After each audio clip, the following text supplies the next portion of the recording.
Hello, winners, and welcome for Tooth for the Win with your hosts, Nick and Will. We chat about a variety of topics, including Monday Mindset, where we talk about leadership and mindset, Wanderlust Wednesday, where we talk about travel and the travel business, and Fanatic Friday, where we talk about sports and have some fun banter back and forth on sports events of the days. You can expect each episode to be between 20 to 30 minutes in length. They're 3 times a week. And today is Wanderlust Wednesday, where we talk about travel. But before we jump into it, a couple of quick things. Please make sure to subscribe, share, and follow the Two for the Win podcast. So if you enjoy the things that you're gleaning from our shows, please share that with others. And also so that you can be aware of whenever we drop new episodes, which will be 3 times weekly. And also, we are sponsored. Nick, you want to introduce our sponsor for today's show? Yes, absolutely. The sponsor of the day will be Nick Monard and associates with Dream Vacations. So thank you again for the company to sponsor this episode today. More to come. More to come for sure. And yeah, please listen to the end where there will be a nice surprise announcement to share with our winners, our listeners. But first, one of the more favorite places that we've traveled in Europe that we both personally enjoyed quite a bit is Spain. In fact, a lot of beautiful places in Spain. One of my personal favorites is Barcelona, but Madrid is fantastic. There's a lot of other places I know you're going to touch on with our listeners today, but maybe, in your words, Nick, what do you find so compelling about Spain as a European destination? Great question. Diversity. You have a diversity of anything in Spain, meaning you have, of course, the beaches, who are extremely popular and amazing to see and to hang on. You have the architecture, of course, with Madrid, who is definitely the capital of architecture in Spain. And Barcelona, like you mentioned, that's my personal favorite city in Europe, where you have architecture with things like Sagrada Familia, you have the Park Güell from Gaudí and others. But you have also the part of sport in Barcelona and Madrid for soccer as well. But Barcelona is extremely well known for the Olympic, stadium that they built. Of course, the Camp Nou for soccer with FC Barcelona and other places. But you have the tapas, like you can find anywhere in Spain, but my favorite are in Barcelona. You have so much stuff in Barcelona. The Rambla, which like a very, very famous place where people are just walking around and seeing shows around that place. And you have the market where you can smell in the morning the fresh meat, literally, when you go in there. So yeah, so much to do. The magic fountains of Barcelona. That's magnificent. If you've never been, or if you've been and you never experienced it, you need to go at night with like the laser and the light show during that fontaine experience. And something that I always mention for my client, if you want the best picture of Barcelona, you go to the whole Olympic pools. And once you go there, it's on top of the hill. And you have the best picture of whole Barcelona. All Barcelona is there. And you can have literally a picture that you can hang on a wall, and it's going to be like unrealistic. It's so well done. And it's literally from there. So of course, we always have some guideline about where to go and advice of where to eat and things like that. But Barcelona is definitely a place where I have a long list of things to experience. Same. One of my more favorite cities in the world, not just Europe. And I think I've probably been to Barcelona now 6 or 7 times. But I vividly remember the first time I was there. It's nestled right on the Mediterranean. And so that was the first time I was anywhere where you're right up against the Mediterranean. The architecture, the Gaudí architecture is just phenomenal. The Gothic churches, the styles, the housing, and then going to Park Güell, where for me, I just remember walking up that pathway, and it's a walk. It takes a while. I think I can't remember exactly, but I want to say at least 45 minutes maybe to get to the top. But as I was walking that path, there was this rock formation and almost like little dimples in the rock. and there's birds nesting in those, and you're just walking right by them, and then you get to the top and you can see all of Barcelona, see the Mediterranean, see the churches, see the architecture, just amazing. And then when I first went to Barcelona and saw and heard about the Magic Fountain, and I'm like, okay, what's this all about? And for our winners, our listeners, you're literally walking a few blocks, and on each side of you are like smaller water fountains. So it's almost like this pathway that you go through. And then as you approached, there's this large hill, and there's a museum at the top of the hill. But underneath the museum, and before you get to the base of the hill, is this massive waterfall. And it was just lit up. And so you can walk up to the top. You walk right past the Congress in Barcelona.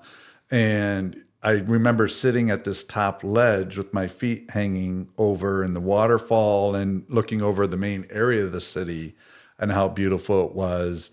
And when I was walking back down, there were three gentlemen playing music. Like there's people playing music in the streets all over. And they were just outside the Congress. And one had an electric violin, and they played, I want to say like an 8-minute song.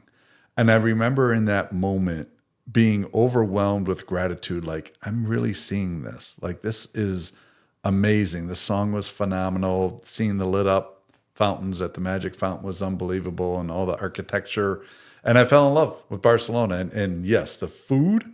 If you like tapas, you like a little variety, small dishes. I had octopus there, which was fantastic. Paella, of course, which was delicious. But I just loved the whole vibe of the city, the lifestyle of it. Definitely one of my favorite places. But how about you? Do you remember eating anything in particular that stands out in your mind in Barcelona? Means anything from the market.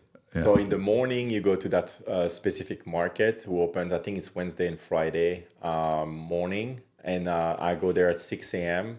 and it's packed already. And you see literally all fresh food. And I take a little bit of everything, and then I just eat a long day.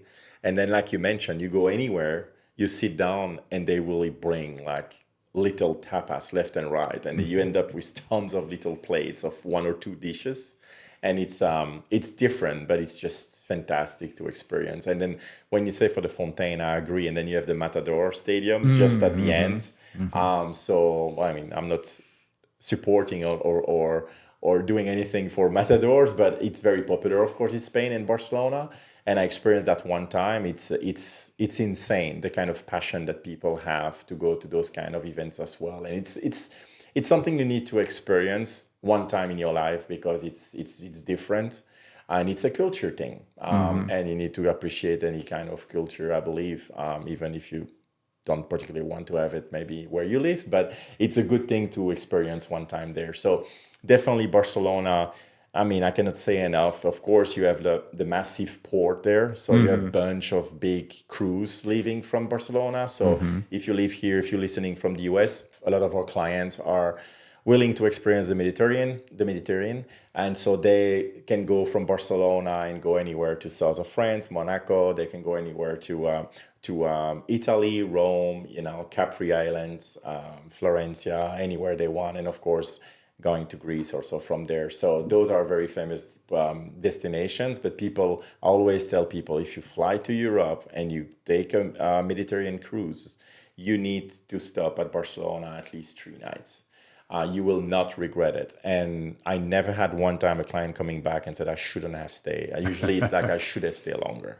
Yeah. So aquarium. I don't know if we have listeners who likes aquarium. The aquarium in Barcelona is massive. It's next to the Rambla. The Rambla, at the end of the Rambla, when you get close to the water, you have Christoph Colomb with his finger pointing to the Americas. And so, yeah, there's a bunch of history, of course, there. And like you mentioned, the Park Güell, when you get on top of those in the infinite steps, you have the salamander, who is the main object, or the main how to say that in English, the main It's like Lizard? the lizard, the main like mannequin piece for Belgium. Oh yeah, So the main right. object Statue. representing Barcelona, and that's beautiful, well done. It's like different millions of colors, and you have to experience that to understand, and that's gonna be forever in your mind, I believe. But we have more than that. We talk about Barcelona a little bit. We talk about Madrid. Of course, Andalusia is a piece that I personally love. So the south of Spain, it's called Andalusia, and of course, it's known for wine and brandy. So yeah, if you like wineries and stopping and have wine tasting on your way to different destinations, that's definitely the way to go. It's probably the most hot space, the weather where the weather is the most heated during the summer. I remember that's the first time that I saw on a board. It was back in 2000, probably 4 or 5. I saw 50 degrees Celsius, which is 122 degrees Fahrenheit. So that was Vegas, a little bit more than Vegas. Yeah. And but it's gorgeous. It's if you like beautiful landscaping, sceneries, of course, architecture. If you like horses, that's the paradise for horse. You have those beautiful white horse dances that you can go on shows and in different places over there. You go through Malaga, Sevilla, Cadiz, different places. Literally, you can experience beautiful different kind of sceneries along the way. That's something I highly recommend of people who just want to rent a car and drive around. South of Spain, it's you cannot go wrong with that. And you go down to the Gibraltar, which is the lower point in Europe, before going to Africa. And so tons of place to do. And I would remiss if I didn't talk about Ibiza. I know you're a bit EDM lover. Ibiza is, of course, known for their electronic music during the summertime. That's where people like to fly to experience the best DJs. And that's literally evening clubs and then morning after party and pool party. So it's literally 24/7 party on this side. But what people don't know is that it's one side of the island, but on the other side of the island is all the opposite. It's quite beautiful island, very luxurious. So if you are like someone who is a party animal, you can have your fun in Ibiza. But if you are like a couple or family who likes to have like beautiful beaches, very quiet place, amazing food, sunshine, Ibiza is the place to go on the opposite side of the crazy side of the island, which is perfectly fine. It's a quick drive from one side to the other, but it's gorgeous and highly recommended. They have a lot of different islands, of course, in Spain. Another very famous one is Mallorca. Mallorca, that's where I used to go when I was very young, like in my 18 to 21 years old, to go for 2 weeks during summertime, when it was like basketball break. And it's very peaceful. You have some clubs because it's still Spain in an island, but it's amazing to go to the beach and to just relax. And again, good food and great music along the way. So Spain is definitely a place to go if you've never been. And we are always happy to give more information as we go. But we want to share a little bit more about Spain and what Spain has to offer during this episode. Yeah, I'd like to chat a little bit about Madrid. But before I do, I don't know if our listeners know that after your basketball career in Europe, that you DJ'd for a while. So you actually DJ'd in Ibiza. Mm-hmm. I did that for family-friendly story you can share with our listeners. Well, it's extremely interesting the kind of people you meet in Ibiza. Well, let's just say that I will pass the detail, but you have people that should not be there who are there. But the conviviality in general, it's amazing. People are literally there to have fun. They're not there to cause issue, to cause trouble. The clubs are very pricey, so that's a place to go where you have, it's not unusual to have $100 entrance fee. But you have the best DJ around the world, and they have a full experience inside with fireworks inside the club, with like fontaines inside the club. So the clubs are another. It's completely different than what we know here in the US, even Miami or Vegas. It's more similar as Vegas. If you go to Omni, for example, in Caesar Palace with, the DJ, the very famous DJs over there as well. Yeah, and the DJ ambiance Aoki. inside. Yeah, it's another level in Ibiza, but it's more similar of that. And yeah, the kind of person you meet there it's once in a lifetime. You will not meet them when you are back home. So literally people around the world are traveling to Ibiza for a few weeks to have fun. So that was a great part of my life, but I'm happy. I was happy that I experienced this, but I'm happy I'm out of it. Yeah, sure. Because it's not sustainable for me to continue to do that, long term. But it was a great experience. Yeah, and that place is another one on my bucket list, and not only just because of the scene, and yes, I do love electronic dance music, and so I'd love to see those DJs in that setting. But like you said, the other side of the island where you can disconnect and just look at the beauty and relax and things like that. So looking forward to do that at some point. Yeah, let's do it. Let's plan it. But yeah, no, that's I think for people who wants to just experience it one time, but they don't want to fly all the way there to do that, which I would understand from the US, there are ways to do a cruise, and there are some cruises who stop there for the night.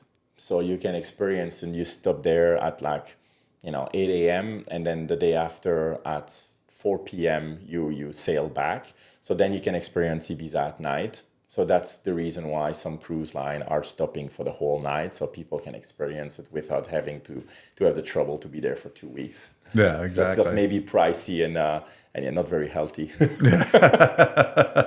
Yeah, I need to recover, right? Yeah. What better way to recover than being on a cruise where someone else can take care of the travel? So one night it's enough for most people. But there are options. We started the show talking about Barcelona, and obviously one of the more favorite cities for both you and I in Europe. Madrid, you really can't get more different, in my opinion, within the same country as the difference between Barcelona and Madrid. Madrid, very statesperson-like. Like it has a almost regal feel to it. Very classy, I guess. And not that the other places aren't, but there's like a standard, if you will. And I remember a couple quick stories about Madrid when I first went there. One is when I was walking through the main plaza and then along the main roads, the way they designed the buildings, it was one of the few times in my life where I felt really small. And what I mean by that is they have these massive, large buildings that just stretch for like more than a block, it seems like. And they're very tall, but the street itself is somewhat narrow. So, knowing Spain's history with religion and everything, I always felt like there's some sort of purpose on how they built it to keep you humble, in the eyes of who they may view as the maker, right? And I was just taken aback at how massive it was. And then the other thing that really sticks in my mind from my time in Madrid is I went to the Royal Castle. And at the castle, the grounds are just lush, like green, meticulous, the trees and bushes and everything, of course. And in front of the castle, there's statues of all these famous leaders in Spain's history and warriors, and just each statue has a little bit about who they are, and it's really pretty impressive. And I was walking by these statues that just go, a long distance. There had to be at least, I think, 16 statues, if I can remember, probably more, eight per side, and you're walking through those. And then I remember hearing this sound, and it was a drummer. And I turned around, and here they were doing the royal procession. So they had a couple of the royal guard on this massive black horse that was just like out of a movie. And they had almost like a royal blue outfit, and the horse was black with the royal blue on it. and they did, I want to say like a 10-minute procession where they're playing the drum, they're on the horse, and then they go around the front. I've seen similar things in Windsor in the UK, but the pageantry of it and everything was just phenomenal. But a very different vibe than Barcelona, but very cool all in its own right. Fantastic. Well, thank you for sharing. Two things based on what you said that makes me laugh. First thing is, I never heard someone from the US saying that they felt small in Europe. I think it's most of the time the opposite because everything is bigger in US. So interesting. But you're right.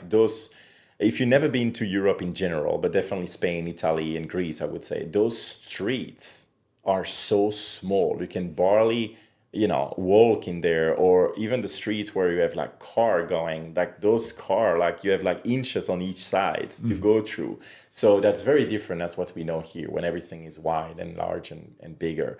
But yeah, you're right but Madrid is extremely different as Barcelona. So usually when you go to a country, across the country, you may see different things, but you can see like a pattern. Spain is different. When you go to the north of Spain, it's extremely different than the central, which is by Madrid, and very different in the south. So you can say like it's like three different countries within a country. So I understand what you're saying about the difference of class.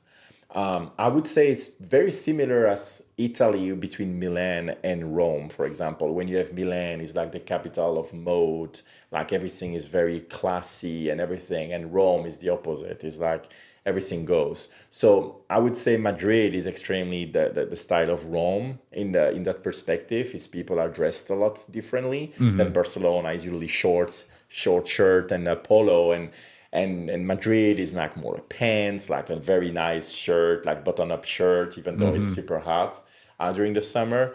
So it's definitely a difference on that level. And yes, the royal palace is gorgeous. But I would say in Europe, when you have royalties, usually when you go to those palace, the kingdom, you can see that they put a lot of time, money, and precision in those. I mean, Belgium is the same thing. When you go to the palace in Brussels, like where that money comes from. Yeah. But yeah, so they're very picky about what they're doing. But yeah, but nothing wrong about Madrid. It's just a different vibe than the rest that we talked about so far. First place where I understood that they call it gin tonic, not gin and tonic.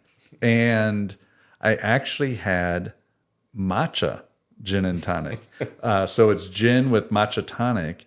And it was right off. So you have the grain, the main square, and they have these like little alleyways almost on the corner to go out of the main square. And then you got these little shops and things around it. And so I went out the main square and I was looking at TripAdvisor and I found this little cafe, if you will. And it took me like 20 minutes to find it because it was so hidden and tucked away. But I finally found it. I walk in and again, the food just amazing. But the bartender, I'm like, I'd like to try something unique and different for the gin tonic. So he made this gin with matcha tonic.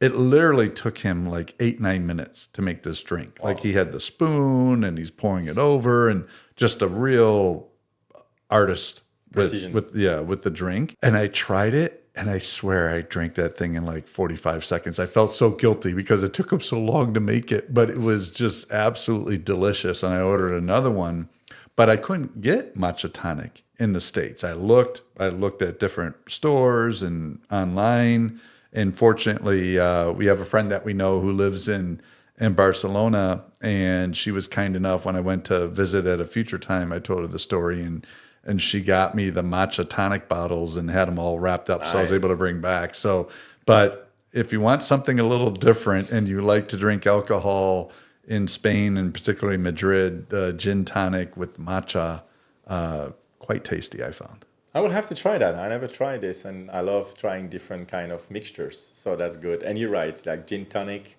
That's the way we say that in Europe. It's same as a vodka Red Bull. It's the way we say it there. So we avoid, like, we are very lazy. We try to shorten things. But anyway, no, I think that you were right. A lot to see. Again, we can talk about Spain for a day, but I think we wanted to summarize with some specific places and the most popular places from our clients going there. So you have a perspective of what's possible to do. But yeah, I was very excited to talk about one country in Europe that we both love. So. Yeah, very cool. And, I started the episode saying we had a special announcement to offer our winners, our listeners, and you should have the honor since it's the incentive that you thought of. So please share with the listeners an incentive we'd like to share. Absolutely. So probably once a month we will have something like this in order to incentivize our listeners, who are interested to travel to the place that we talk about. So we are now October 16, and so if you would like to experience Spain yourself and you decide to go, it can be a cruise or it can be just Madrid, Barcelona, or anywhere in Spain. What we will give you if you come and you call us. So the number to call us is 305-753-9288. We will put that number under, and also all the other way to contact us. But if you contact us with the 2ForTheWin code, so you can tell us that you come from 2ForTheWin, we will offer you the transfers in Spain. So it's a value of $120 for transferring from the airport to the hotel and back to the hotel, from the hotel to the airport at the end. So it's $120 for that. So we give you that as a gift for listening to us and willing to travel to Spain. And so for the listeners to take advantage of that, besides contacting us and mentioning 2ForTheWin, they need to book it in October. The trip can happen whenever, but it needs to be booked in October. Yeah, that's a good correct? precision. Yeah, so we are the 16th. So until the end of October, if you're willing to try Spain, you can contact us, and we will be able to book it, even if it's for 2025 or 2026. So when you go to Europe, who more in advance you book, or better it is price-wise, but also better it is because you have more options. And so I always said between 9 and 12 months in advance, usually the best for trips in Europe. Fantastic. Well, hope you enjoyed today's episode, our winners, listeners about Spain, and hope whether it's your first time going to Spain or a return visit, you're able to take advantage of the incentive from Dream Vacations. Again, this is 2ForTheWin. Please make sure to subscribe, follow, and share the episodes. So not only are you aware when we drop our next episodes, but if you think others may enjoy it, please spread the word on this. And this wraps up our Wanderlust Wednesday for today. In 2 days, we have Fanatic Friday. Lots to talk about with sports as always, so looking forward to that. So thanks again for tuning in, everyone. Hope this episode found you well. Be well and take care. Bye everyone. Winners.